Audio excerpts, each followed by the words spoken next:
se le o tau manea so wa tatou whamoemoe o tatou nofoa ia le matonu e whaavanga mo tatou nofo whamamole. Ai me se ia Suafa tamari ia leo wa iluma I ma tatou Suafa tu la whale I tua atu whamamole tatou aiga.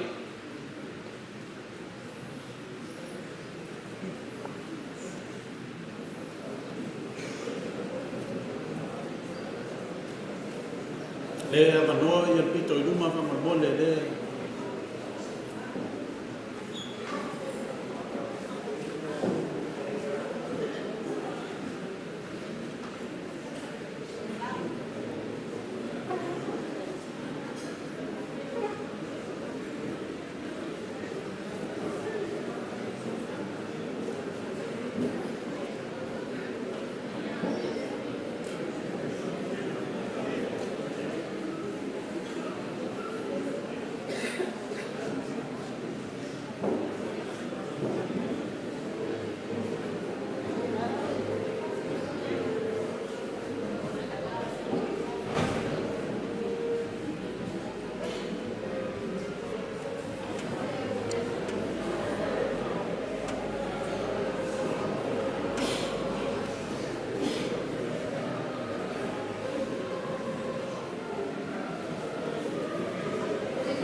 Tatou aiga ma tatou fioanga ia le avanoa ia utafa whamamole ia ngai whaisi tō tene o tatou nofo.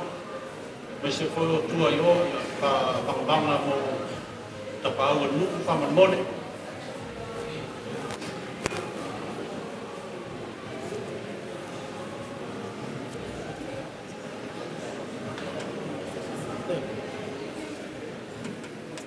You can sit there.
soạn mà có là cầm bạch thì bổ trí cho phong một liền.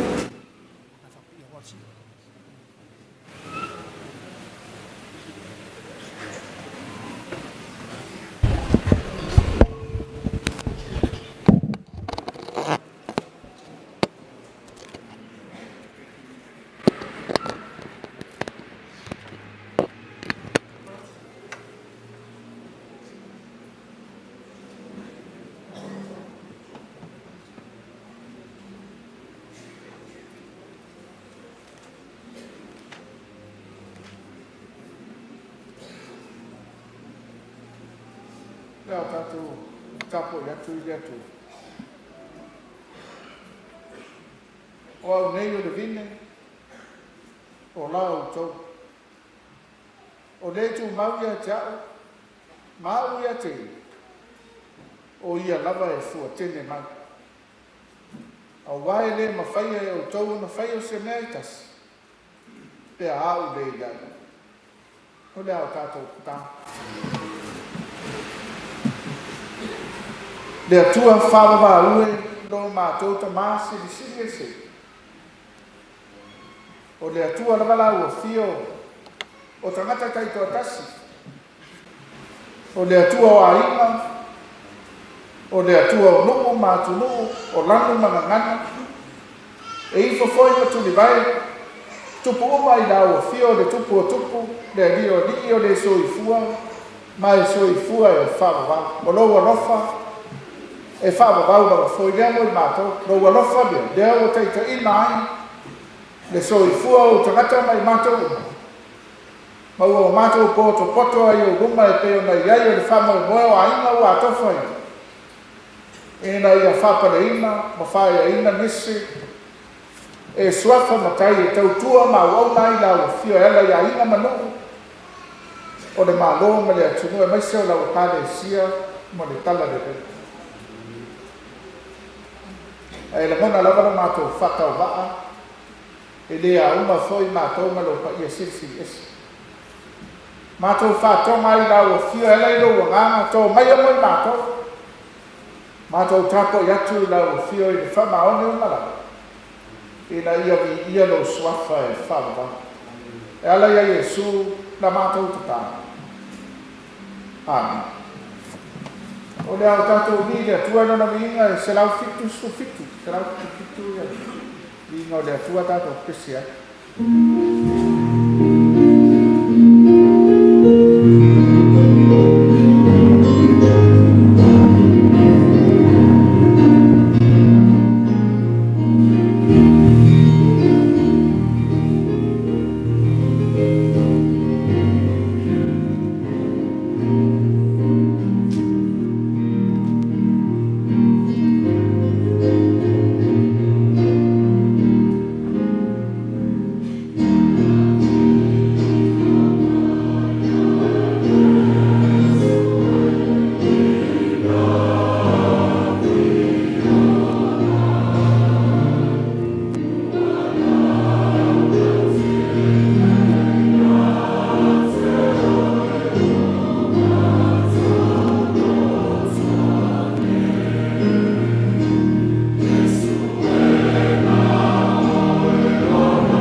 Bukai no ta ko e gitma.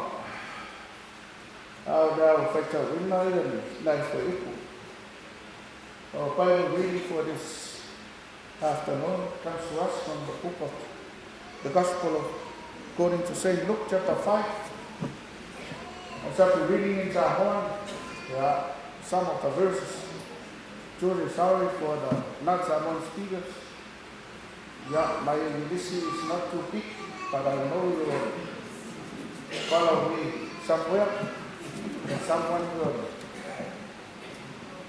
take advantage of what we have been doing in church. So let us hear the word of the Lord. Ua tuo ia o pai o kene sa reka, ua fetu leni mai le motu o tangata ia te. Whāra longo i lea fionga le li, o na si la fia lea ia e lua waa ua tala na i lea o wala. A ua o ese i lea o whaiva ua tāo la tō tenga. Na mariwa i lea o ia i le tasi waa.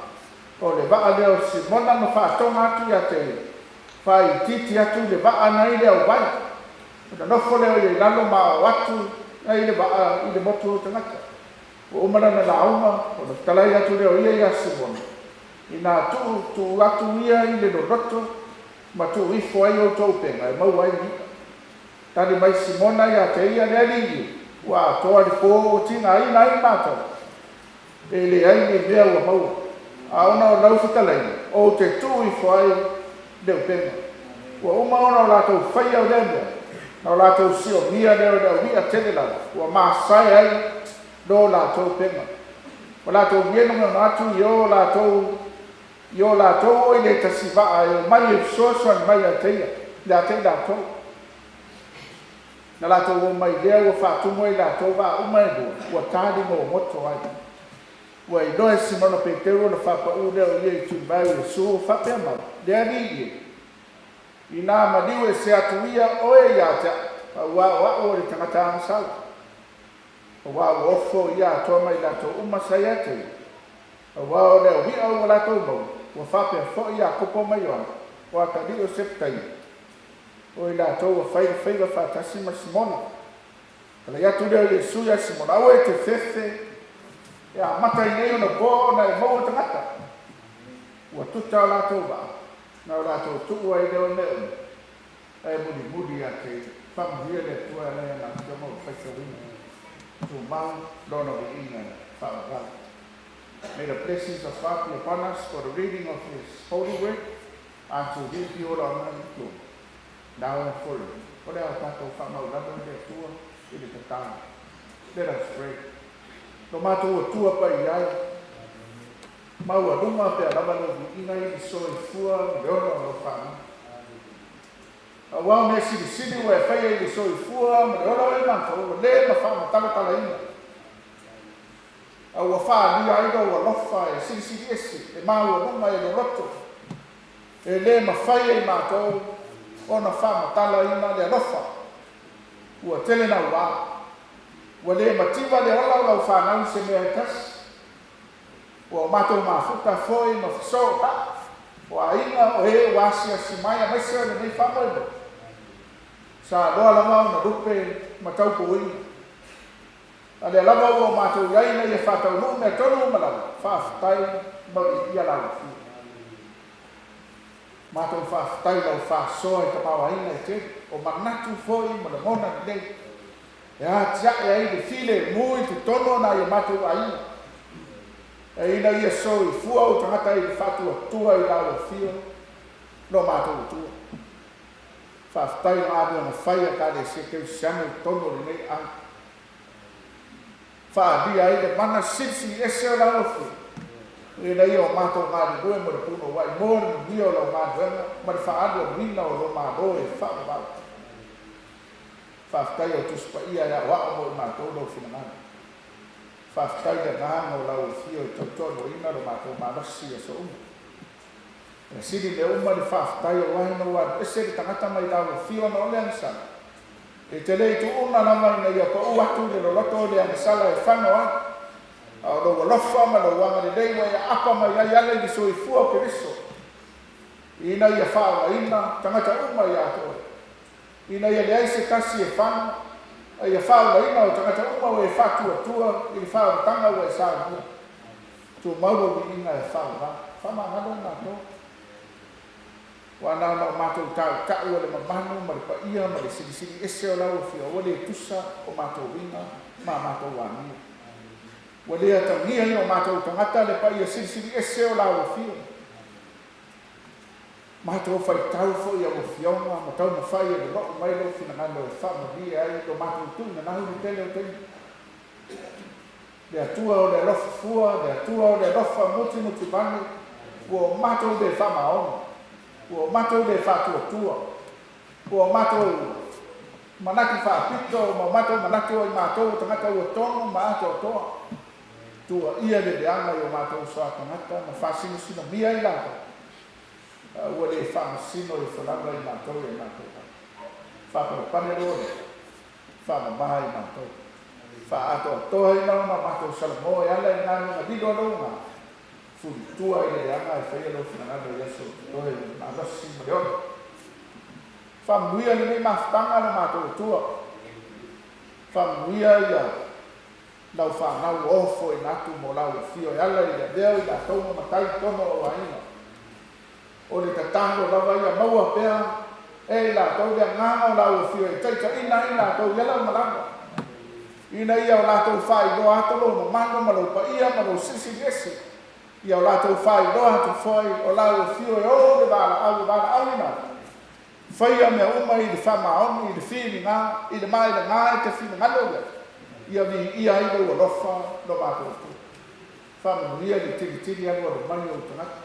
E le tu mahu e whoi nei māwhitanga se taimi tau māwai. Nā o lau a whio e te leo mai pui lātou uma yala au wia.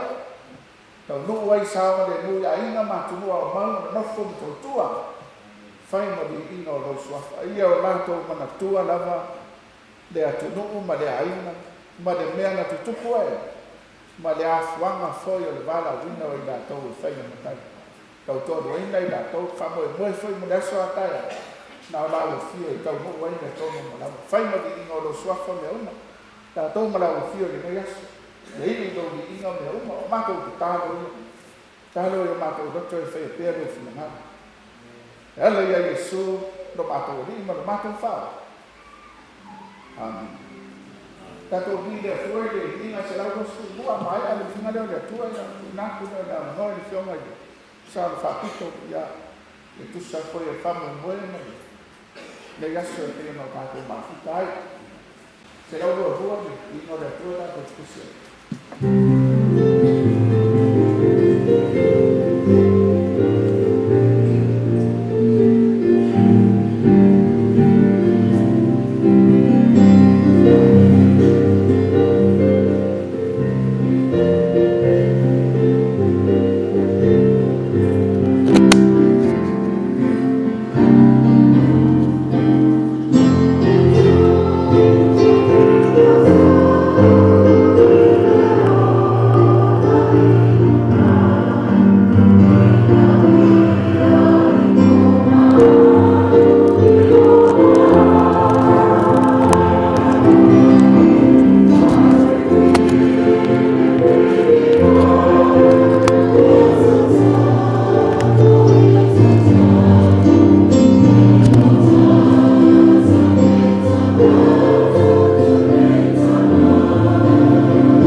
Suafa leota, todos Suafa, Suafa. Ole Suafa alfa, forma das. Suafa toda fora, do fico. Suafa alva, do das. Suafa pasina, do lua. Suafa patea, do das. O Suafa tamari mai o lewa o sia tu malo la fia o Suafa tu la fale o Suafa vai nova e to suma lua Suafa tal male ava to ava o le Suafa konotan to tas o Suafa tawai ya to tas estamos vale de vivir con la tupa casi el gozo lua y la fare la sanse a tupa casi la so tamari la sanse con no ver la en el suma ram ya no puedo la sanse con si pide la suma de carne la una ya no se está no ya ale aiga fusiko, aiga Sa Leniu. Suafa leo, patukunu, totas, Suafa antuanai, tovan, Suafa leota, suma lua, Suafa nene, aiga. Suafa teito, dua suma lua. O Suafa tulma Mawatua, to atas, o le Suafa to le foa, to fitu. Le Suafa tui paleura, to tonu.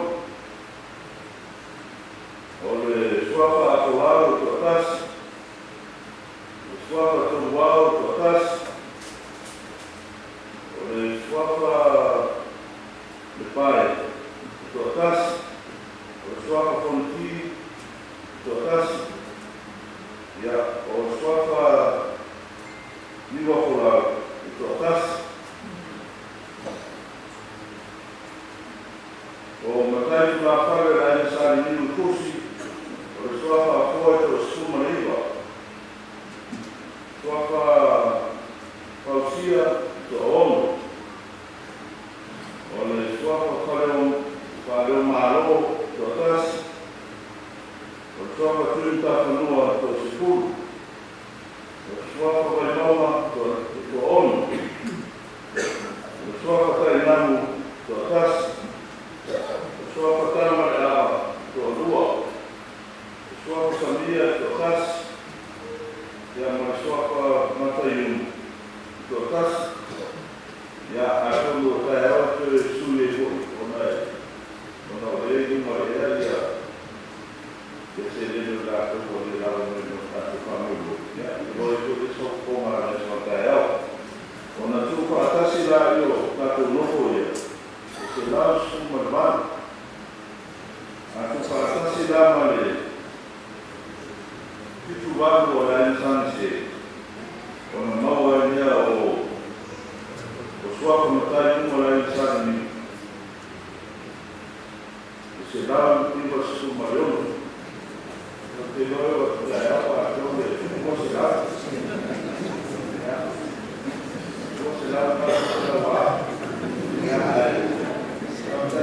la suma de estar en no se no va ya no con nada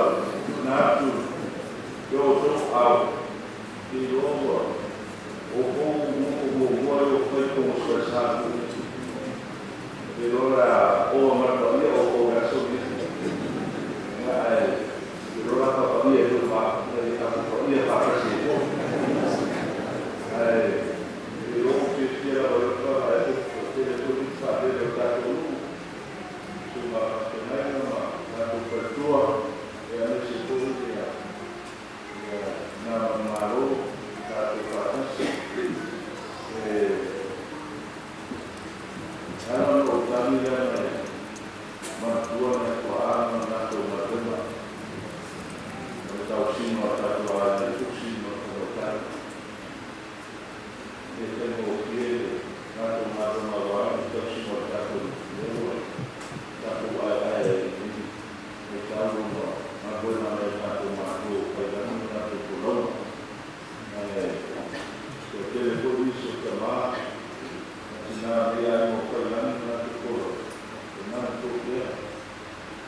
Wow.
Ya o te wala watu ya ila tau e o le faapaiaina i Suafa mataisi o tatou tutu lai faamomoli le ala tu la yatu le fa nga wenga i luma nei fa lo lo atu tu la tu a ya na ya o fuatu manuia o le atua i lo tu lai mai ya se tu lai ala fa nga wenga ai se mo no tu tali mai ya e na fisiri e fai mau tu tino e tu sai male vala wina auto ya ile nei faiva wa vala au na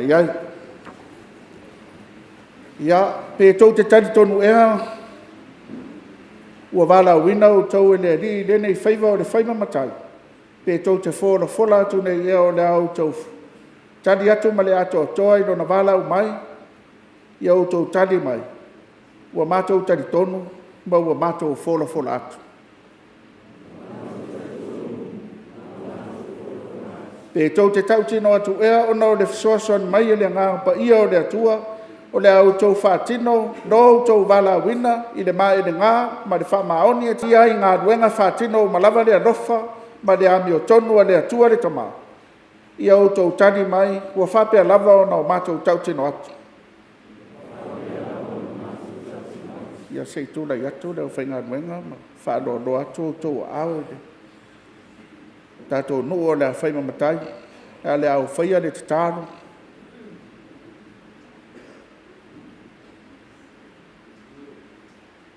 le atua ma manae lo matou tamā silisili ese o laupule alofa ma laupule agalelei ua valaau ina ai ou tagata taitoatasi e fai mau mea faigaluega e le aiga i totonu o nuu o le mālō ma le atunuu kompani ma so se fala tonga e maise o lau e kalesia ma lau tala lelei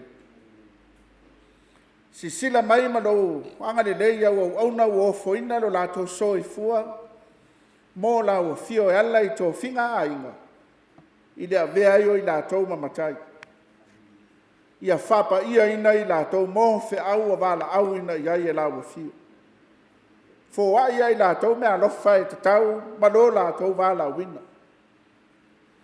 ia tamāuaiga i latou i le agaga o lauafio ina ia o latou iloa ona faali atu lou alofa ma lou filemu o lau amiotonu ma lau ia faamaoni foʻi le fatinoina o latou tiute e pei ona o latou folafola atu nei luma o lauafio a o matou o fai ai ma molimau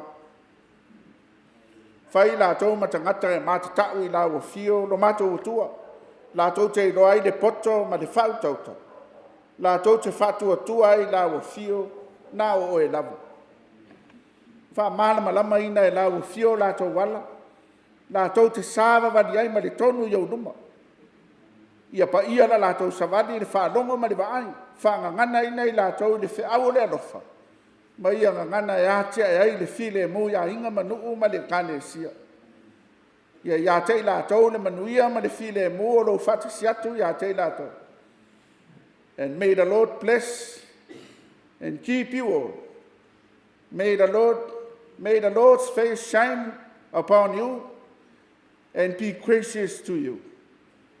May the Lord bestow upon you the manifold gifts of his blessings and give you peace. In the name of our Lord Jesus Christ, we pray. Amen. Whaftai, se ia lalai lala.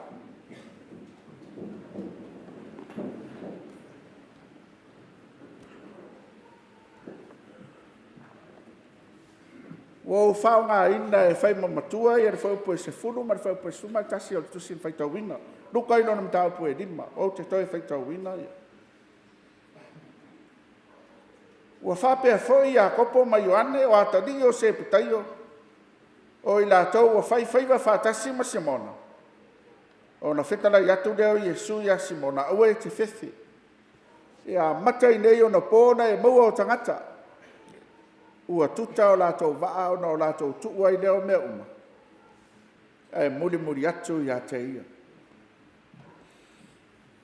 O le au o pāwhau whaunga whale a ngahanga o le nei aso e tusa ai ma le. Tusi whaita waso o lo whapea mai. Vala o wina o urua iso. Vala o wina O lua I so, calling the first disciples.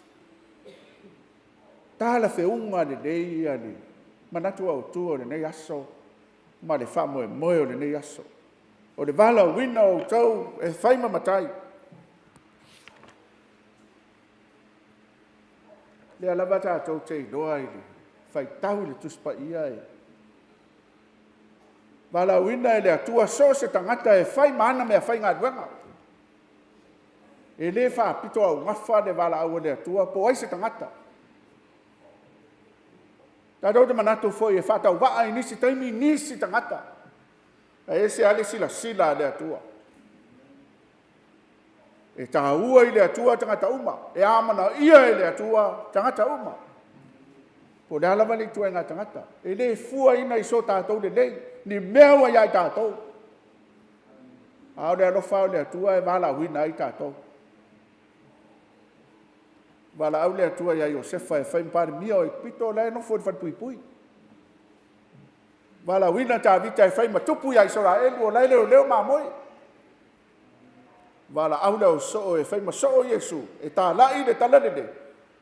Le e whaiva I le ngata I whana.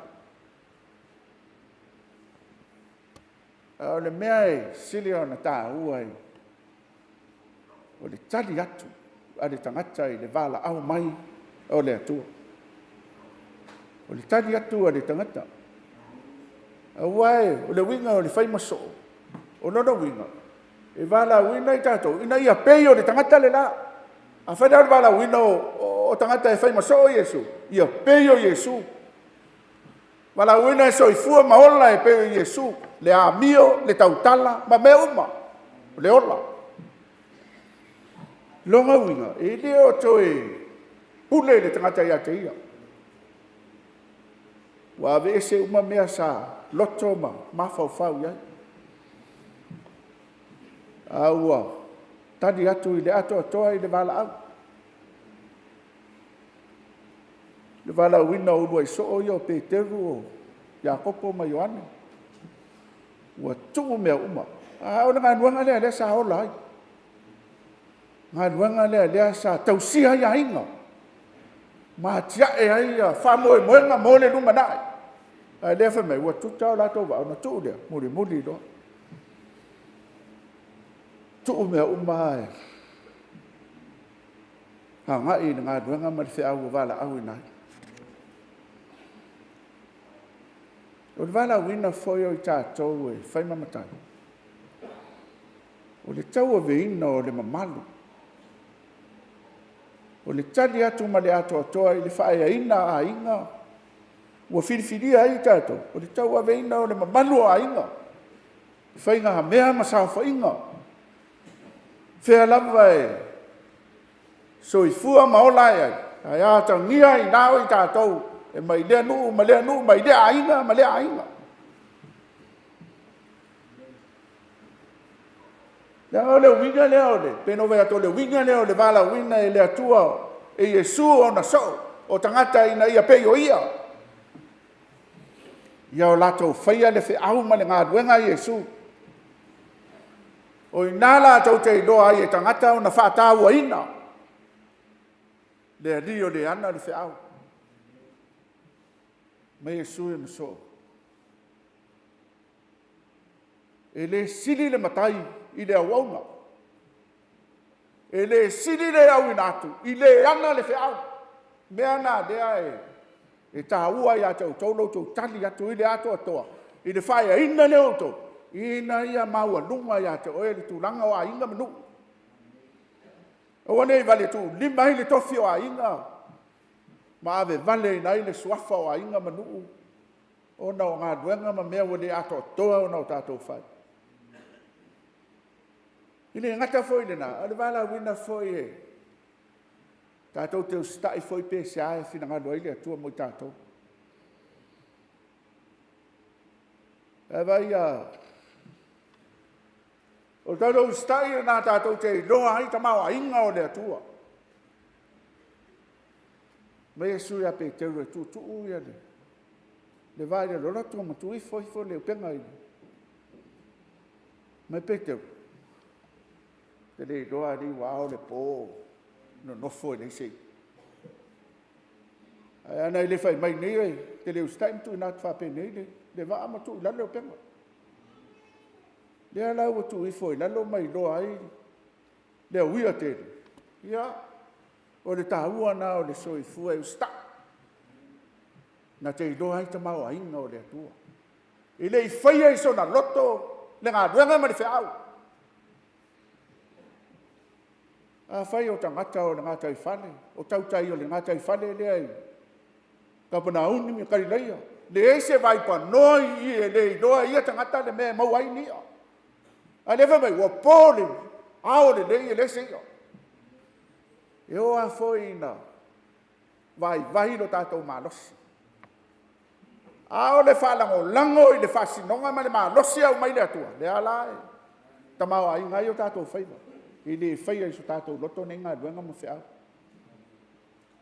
e tatou te whai ma le whamoe moe le atua tatou te ola wa foi ma le whanongo i le whasinonga le atua taua foi le saunanga le whionga sao e whanongo a le na mua mai le na mudi mai ia na i lo le na mua mai le anga i teri foi tamau ainga o le atua o sila fia mai doa i lātou o e ua leva o na iai o ia foi o istanga tau ua leva mtai a lae le lo lava poani meo iai o le tāua o le tātou whalongo pēa iai a tonu a e alua o ngā a alwala au nā mo tātou i au tau stai le taita inga le atua tai mai e le atua lo tau whaima matai i to tono le ai i to tono le no a wai ka le sia ma le tana le whao ngā tau le atua ia o le afia mai karis o le vala wina o i tātou i to tono le ainga ma le whanau o le atua ta se i tātou no le angsala a o le sai ni mai e le atua le ua toi au mai e i tātou i tono le maftanga o le ainga ma le whanau o le atua ia o te talo ia manuia lo tu lai mai sanga iane ai o time fa manuia le tua tamau ainga ia o tau le anga o le tua fa do loto ina lau tau fa tau te loa ai tele o tamau ai o wale manuia o no mau ainga fa na o no le kalesi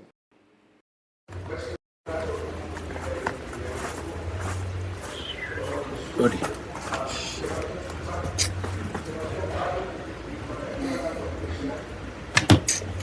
Oh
o le tatalo whamanuia.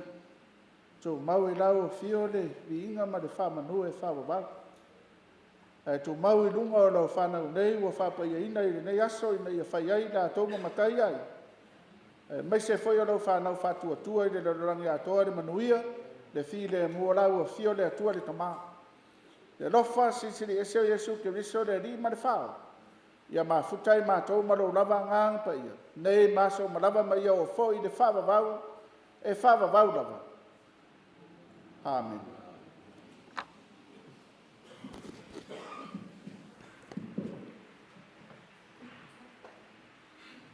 Ina ua, mai e mose e lau katama, ua hulu ai le whaamutia.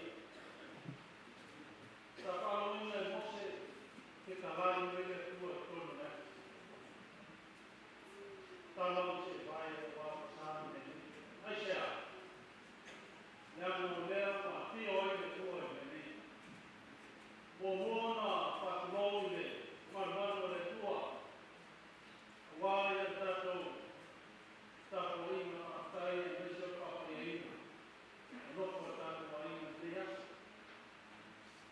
Nei aso, e leo se aso whaapaeta, le aso tātou. Whapea tawa I oa, tuta I tama e sā. Lei ka tātou no tono na ngā tau. Ia leo o Taia, e tūta whaitoa, e pēo uku, e whai awa na I marama I Sauniga.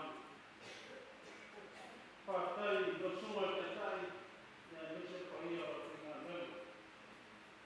O koe whai ala toa, ua tarika I pia lomo, e mauma nei ala tau, e mauma makatia.